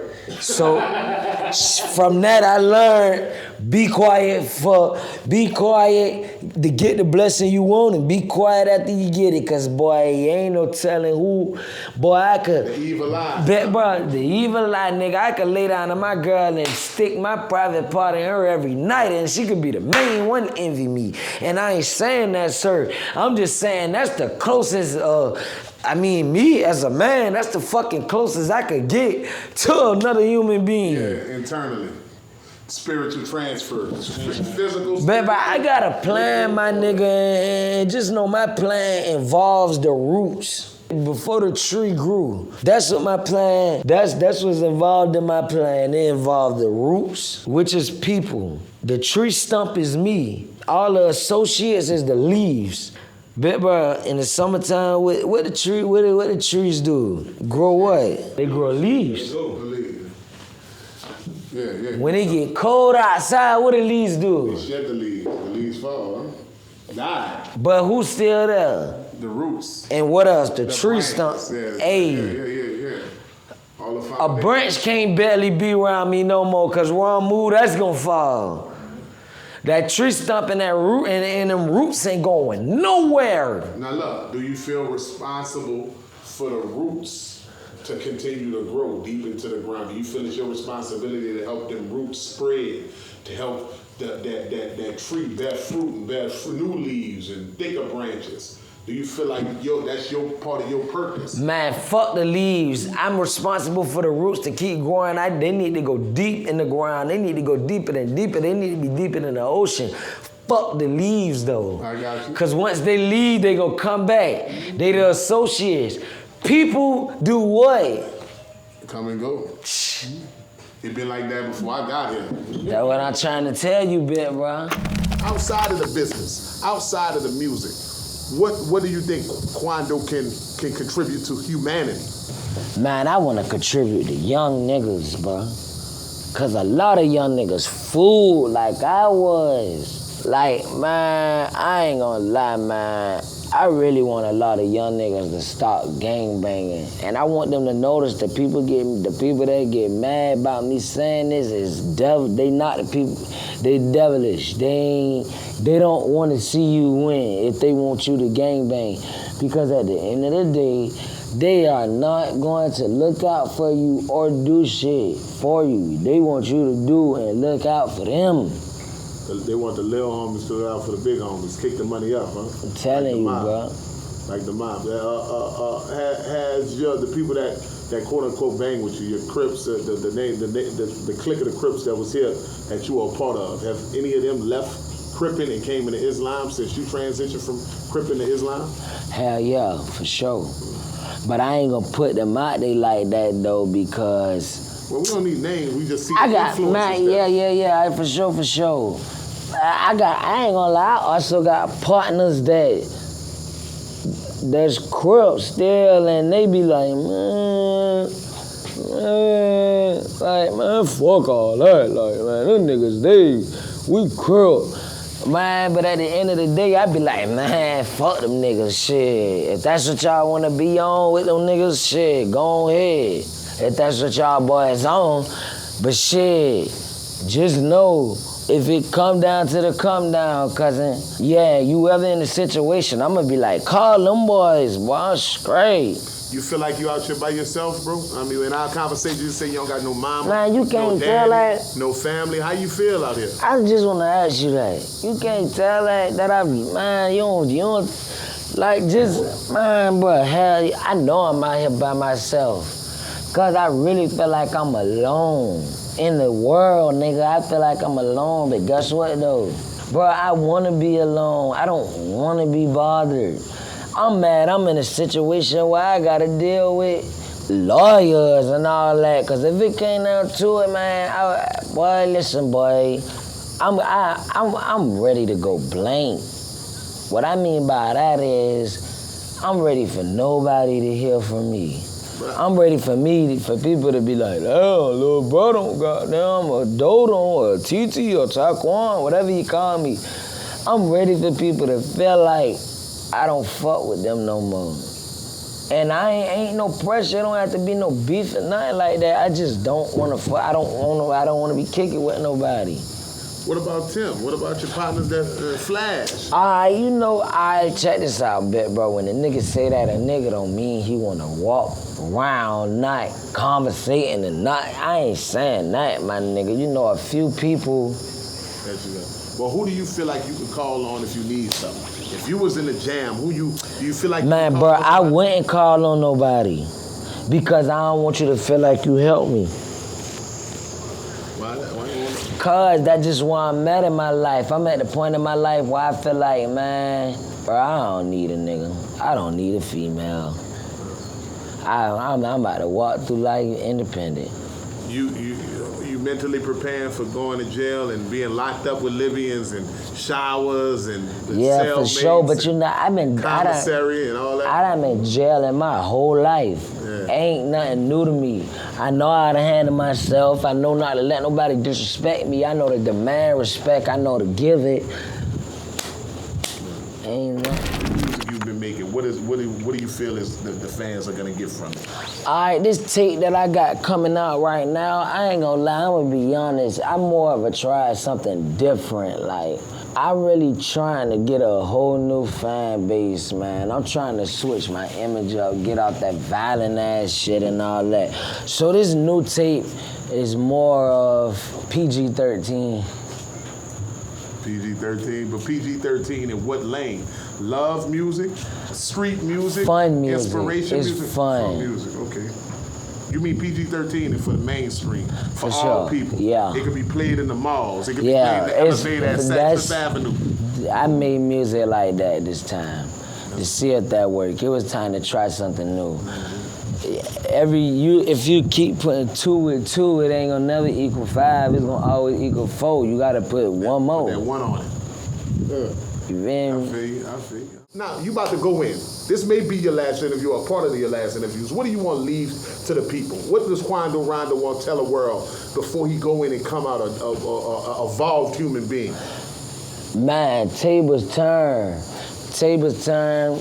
Man, tables turn and bridges burn. So once them bridges burn, you ain't even got no ride to get to my house to sit at the new table. Cause the bridge burned, you stuck. So the table gonna turn your way. And you believe when you come out, you'll be a bigger artist than you've ever been? I know I'm gonna be bigger in every aspect, in everything that's going on. Inshallah. Inshallah to that. Brother Rondo, I love you, Fitzibillah. Thank you for allowing me to hang with you and be in your home and just rock with you for these days, man. And you're a beautiful brother. You're a strong brother, resilient, with Haitian bloodline, Geechee bloodline, discipline, determination, focus, drive, and ambition. I see all that exuding from you as I see the nur and the light of Islam radiating on your face. May Allah strengthen you in your life and grant you the success that you seek and greater for you and your family. May Allah guide all of your progeny and posterity to Islam. Because you have a beautiful daughter that you're taking care of, and may God bless her and protect her while you're here and in your absence. Appreciate that. Brother Rondo, I want to give you this. This is my design Zul-Qarnain collection. I merged, it's the Royal Kinshasa. I merged Islamic culture with Black Indigenous American culture and West African and East African culture. So these are all handmade in the Middle East and Dubai. This Japanese cotton. This sash comes from West Africa, and it's the finest cotton, and it's made this one is made in Dubai, and we have also some made in Mecca. And I just want to give it to you. This is part of the gift for me from just being thankful. You know, this one don't go all the way down to the bottom. It's telling you with some fly jeans. You know what I'm saying? I don't really like when it goes Yeah. So you put some pants on under it, so you know what I'm saying? And move from there. Brother Rondo, all the stuff that you've been going through. You know what I'm saying? People threatening your life. They say people looking for you. Watching people die, getting in so many altercations. Fighting the state, fighting the feds, having to go to jail. Do you have any fear of any of this? Man, I ain't gonna lie, I'm so numb to stuff like this. I'd be lying if I told you I had a fear. I told you it just be, everything be what it be. It is what it is. That's how I look at stuff, man. I'd be lying, man. I ain't necessarily got no fear towards nothing. I probably get a little nervous. In certain situations, get a little paranoid, but at the end of the day, I'ma stand on 10 toes. Right. And fear who? No man but God. No man but Allah. Alhamdulillah.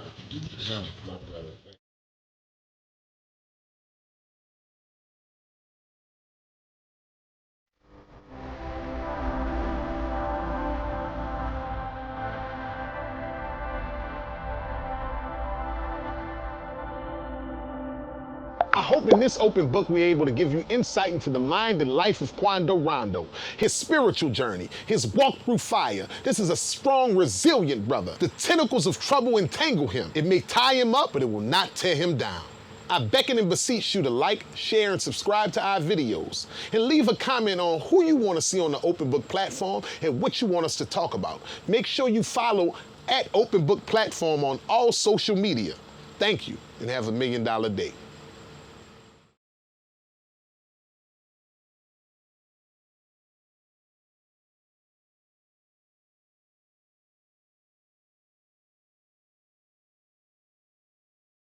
Zul!